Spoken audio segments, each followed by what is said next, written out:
कहानी स्वॉलर। बहरैली के उस छोटे से मोहल्ले में हर कोई रितिका की तारीफ करता था। पढ़ी लिखी, सादगी से भरी और सबसे बढ़कर बड़ों की इज्जत करने वाली। एक दिन शाम के वक्त रितिका घर के आंगन में सिलाई कर रही थी कि पड़ोसी शर्मा आंटी तेजी से आईं। अरे सुनो जानकी बहन, तुम्हारी बेटी के लिए बहुत अच्छा रिश्ता आया है। कौन सा रिश्ता बहन? मेरे भाई का लड़का राजवीर दुबई में काम करता है। बहुत अच्छा लड़का है। वो लोग भारत आए हैं, बहू देख रहे हैं। पर हम तो साधारण लोग हैं।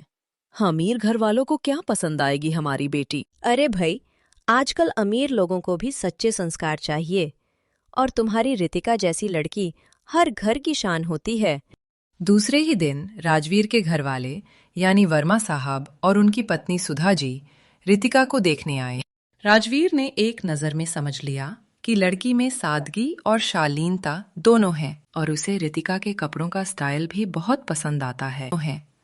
उन लोगों को रितिका पसंद आ जाती है और कुछ ही दिनों में राजवीर और रितिका की शादी हो जाती है, जिसके बाद वो लोग रितिका को दुबई ले जाते हैं। रितिका अब एक नए जीवन की ओर बढ़ रही थी। जब विमान ने दुबई की धरती को छुआ तो खिड़की से बाहर देखते हुए उसकी आंखों में आश्चर्य और डर दोनों थे। कितना चमकदार शहर है, लगता है जैसे हर चीज सोने से बनी हो।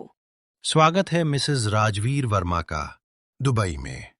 गाड़ी जब राजवीर के बंगले के सामने रुकी तो रितिका कुछ पल के लिए ठिठक गई। सामने सफेद संगमरमर से बना विशाल विला, दोनों ओर खजूर के पेड़ और गेट पर सुनहरे अक्षरों में लिखा नाम वर्मा विला।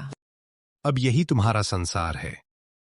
जैसे ही अंदर कदम रखा, एक लंबी फैशनेबल महिला सामने आई। रितिका, ये मेरी भाभी सोनाली भाभी हैं। ओह, तो तुम हो इस घर की नई बहू? गांव से आई हो ना? वहाँ अब भी मिट्टी के चूल्हे पर रोटी बनती होगी। हाँ दीदी, वही सीखा है। लेकिन यहाँ ऐसा कुछ नहीं होता है। अरे सारी बातें यही कर लोगी क्या? बहू का गृह प्रवेश तो करो पहले। अनबिलीवेबल। माँ जी, पापा जी, आप लोग गांव से बहू लेकर आए हैं, बिल्कुल बहन जी टाइप। भाभी, आप ऐसा क्यों बोल रही हैं? आप भी तो इंडिया ही से आई हैं, बस शहर का ही तो फर्क है। और हमारी बहू बहुत संस्कारी है। सोनाली रितिका की आरती कर गृह प्रवेश कराती है। घर के अंदर कदम कदम पर नई चीजें थीं। चमकते झूमर, पारदर्शी पर्दे, विदेशी खुशबू और हर तरफ नौकर चाकरों की चहल पहल। रितिका ने कभी इतना वैभव नहीं देखा था। यहाँ तो हर चीज मशीन से होती है। हमारे यहाँ तो माँ हाथों से सब करती थी। यहाँ भी सब कुछ होगा, लेकिन तुम्हारे स्पर्श की गर्माहट कोई मशीन नहीं दे सकती। बहू, अब तुम इस घर की नई जिम्मेदारी हो। यहाँ सब कुछ बड़ा है, घर भी, उम्मीदें भी। और हाँ, हमारा परिवार खाना कभी खुद नहीं बनाता। खाना ऑर्डर किया जाता है या शेफ बनाते हैं। जी माँ, लेकिन मेरे लिए खाना बनाना ही सिर्फ मजा और प्यार है। यूं ही बातें करते करते सब अपने कमरे में चले गए। रात को जब सब सो गए, रितिका बालकनी में आकर खड़ी हुई। सामने दुबई की रोशनी चमक रही थी, मगर उसके दिल में हल्की उदासी थी। कितना सुंदर शहर है, पर यहाँ हर चीज में अजनबीपन है। शायद वक्त के साथ मैं भी इसका हिस्सा बन जाऊं। राजवीर उसके पास आया। डर लग रहा है। थोड़ा सा। नया देश, नए लोग, नई उम्मीदें। डरने की जरूरत नहीं। जब तक मैं हूं, कभी तुम्हें अकेला महसूस नहीं होने दूंगा। ऐसे ही रात गुजर जाती है। महल में अगले दिन परंपरा की बात उठी। पहली रसोई की रस्म। वाह, पहली रसोई। माँ कहती थी, बहू की पहचान उसकी पहली रसोई से होती है। मैं कुछ अच्छा बनाऊंगी, हलवा, पूड़ी और दाल। माँ जी, मेरी पहली रसोई की रस्म है ना। मैं सोच रही थी कि अपने हाथों से कुछ बनाऊं। क्या? रसोई? यहाँ कोई रस्म नहीं होती। मैंने कल ही तो तुम्हें बता दिया था कि हम खाना घर में नहीं बनाते, खाना ऑर्डर होता है। पर माँ जी, हमारे यहाँ तो शादी के बाद पहली रसोई में बहू कुछ मीठा बनाती है। यही तो परंपरा होती है। अरे देसी देवरानी जी, यहाँ परंपरा नहीं, प्रेजेंटेशन चलता है। अगर किसी ने देखा कि बहू गैस के आगे खड़ी है तो लोग क्या कहेंगे कि दुबई वाले घर की बहू रसोई में काम करती है। रितिका, हमें अपनी इज्जत प्यारी है। यहाँ खाना बनाना नीची सोच समझी जाती है। तुम्हें जो चाहिए वो शेफ बना देगा। रितिका का चेहरा उतर गया। जी माँ। दिन ऐसे ही गुजर गया। रात में जब राजवीर आया तो रितिका ने पूछा, क्या आपको बुरा लगेगा अगर मैं कभी कभी खुद खाना बनाऊं? नहीं रितिका, मुझे क्यों बुरा लगेगा? बस माँ को मत बताना, वो नहीं समझेंगी। बस मुझे अपने हाथ के स्वाद की याद आती है। खाना बनाना मेरे लिए काम नहीं, सुकून है। राधिका बालकनी में खड़ी दुबई की चमकदार रात देख रही थी। नीचे सड़कों पर गाड़ियां रफ्तार से दौड़ रही थीं। दूर बुर्ज खलीफा की चोटी पर लाइटें टिमटिमा रही थीं। इस शहर में सब कुछ है, पर अपनापन नहीं। शायद मुझे खुद ही वो गर्माहट बनानी होगी। उसी वक्त पीछे से राजवीर की आवाज आई। क्या सोच रही हो मिसेस वर्मा? रितिका पलटी। राजवीर मुस्कुरा रहा था। हाथ में 2 मग थे। एक तुम्हारे लिए, एक मेरे लिए। अदरक वाली चाय शेफ ने नहीं बनाई, मैंने खुद बनाई है। सच में? आपके हाथ की? हाँ, थोड़ी फीकी है पर दिल से बनाई है। रितिका ने चाय का घूंट लिया। दिल से बनाई है इसलिए मीठी लगी।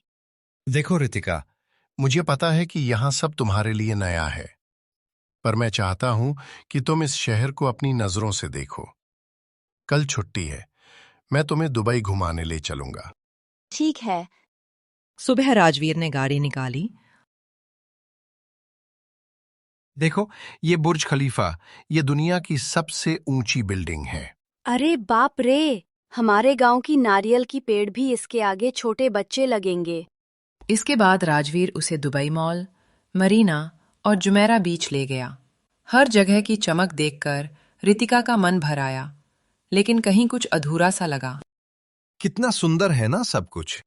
हाँ, सुंदर तो है। यहाँ सब चीजें चमकती हैं, पर किसी चीज से खुशबू नहीं आती। चलो फिर खुशबू के लिए रेस्टोरेंट चलते हैं। राजवीर रितिका को एक बड़े इंडियन रेस्टोरेंट में ले गया। तुम्हें क्या पसंद है? ये सब तो मैं पढ़ भी नहीं पा रही। इतने अंग्रेजी नाम।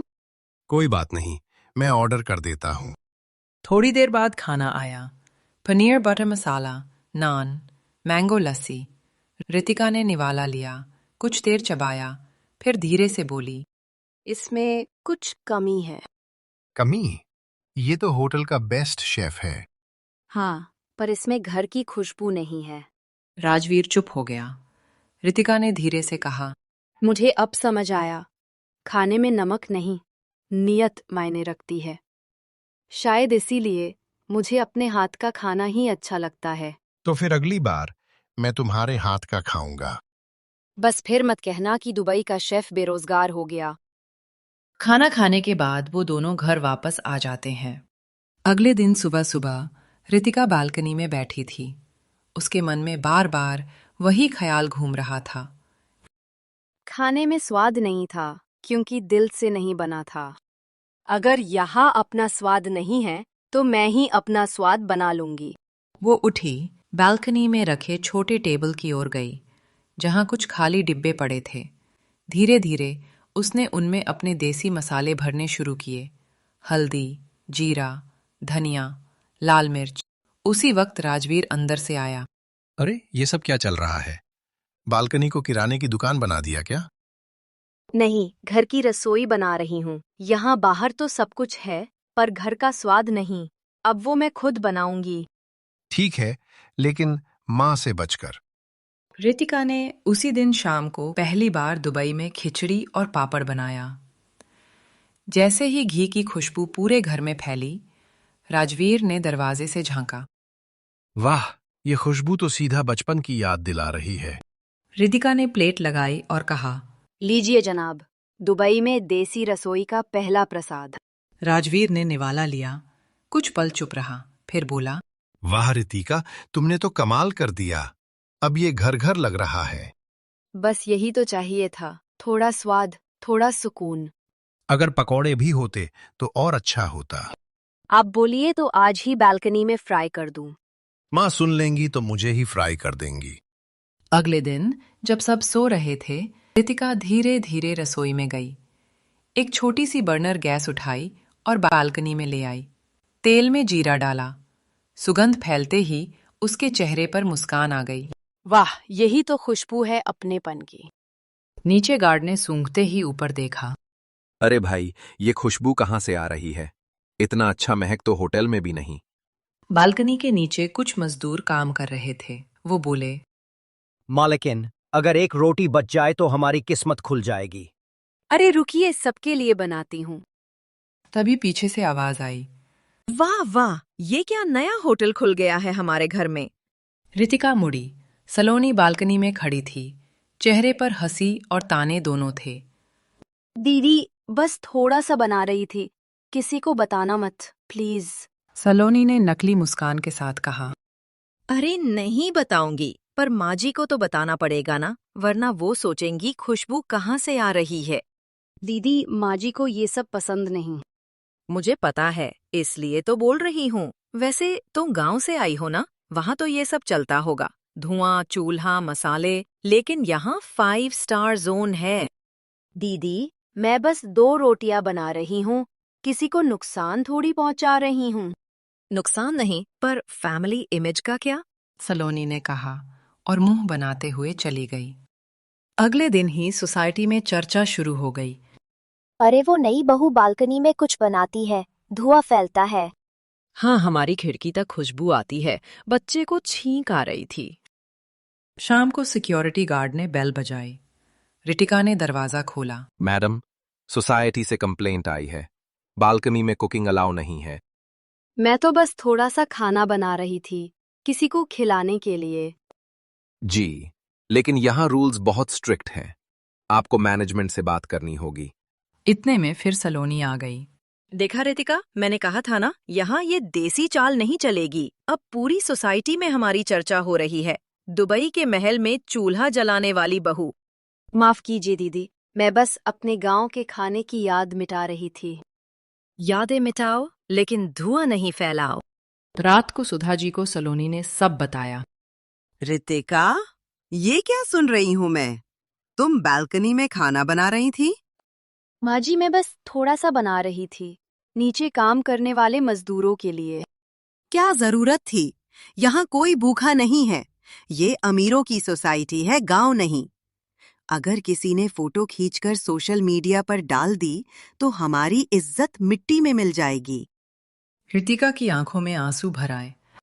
माँ जी, मेरे लिए खाना बनाना काम नहीं, सुकून है। हमारी दुनिया में ये सुकून नहीं, बेइज्जती कहलाती है। बस बहुत हुआ, कल से ये सब बंद। हम यहाँ इज्जत से रहते हैं, किसी देसी ड्रामे की जरूरत नहीं है। रितिका ने कुछ नहीं कहा। उसने बस अपने मसाले के डिब्बे उठाए और चुपचाप अंदर रख दिए। रात को जब राजवीर आया तो राधिका चुप थी। क्या हुआ? आज खाना नहीं बनाया?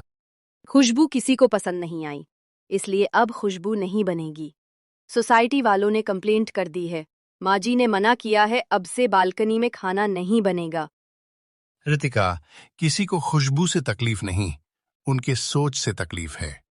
तुम जो करती हो वो गलत नहीं है।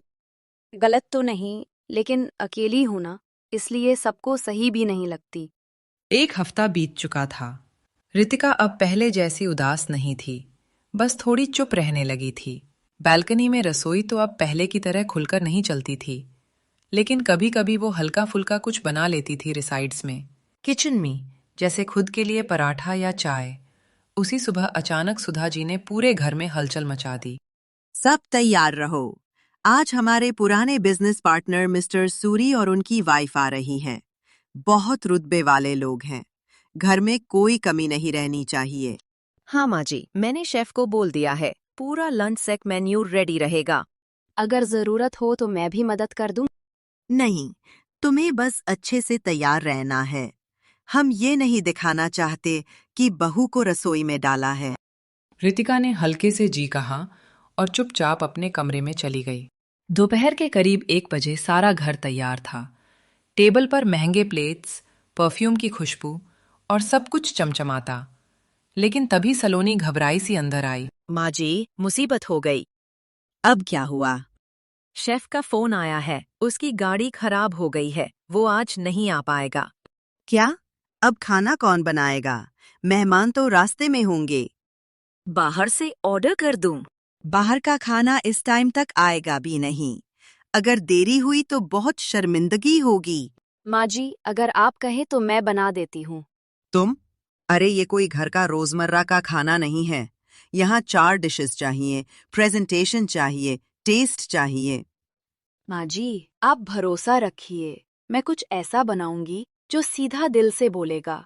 ठीक है, लेकिन अगर कुछ गड़बड़ हुई तो मेरी इज्जत दांव पर है। आपकी इज्जत मेरी भी है माँ जी। रितिका रसोई में गई, आस्तीनें चढ़ाईं और जल्दी जल्दी काम में जुट गई। वो सोच रही थी, अब या तो मैं खुद को साबित कर दूंगी या हमेशा के लिए चुप हो जाऊंगी। उसने बनाना शुरू किया। जीरा राइस, दाल तड़का, पनीर मलाई और गुलाब जामुन। थोड़ी देर बाद मेहमान आए, मिस्टर एंड मिसेस सूरी। वाह, कितना सुंदर घर है। शुक्रिया। पहले लंच कर लेते हैं, फिर बातें करते हैं। टेबल पर खाना रखा गया। मिस्टर सूरी ने एक निवाला लिया और फिर चौंक गए। सुधा जी, ये तो गजब का स्वाद है। इतना सच्चा, इतना घरेलू। आपने खुद बनाया है क्या? नहीं, मेरी बहू ने बनाया है। सच कहूं, इतने सालों बाद ऐसा खाना खाया है जो सीधे दिल तक उतर गया। हाँ, हमारी रितिका को खाना बनाना पसंद है और शायद इसी में इसकी पहचान है। मेहमानों के जाने के बाद सुधा जी बालकनी में आईं। रितिका वहां पौधों में पानी दे रही थी। रितिका, जी माँ जी। आज मुझे अपनी गलती समझ आई। इज्जत दिखावे में नहीं, सच्चाई में होती है। आज तेरे हाथ के खाने ने जो सम्मान दिलाया, वो किसी होटल के मेन्यू से नहीं मिल सकता था। सुधा जी ने रितिका को खाना बनाने की इजाजत दे दी, लेकिन बालकनी में नहीं, किचन में। अब वो अपने ससुराल वालों को अपने हाथों का बना खाना खिलाती थी।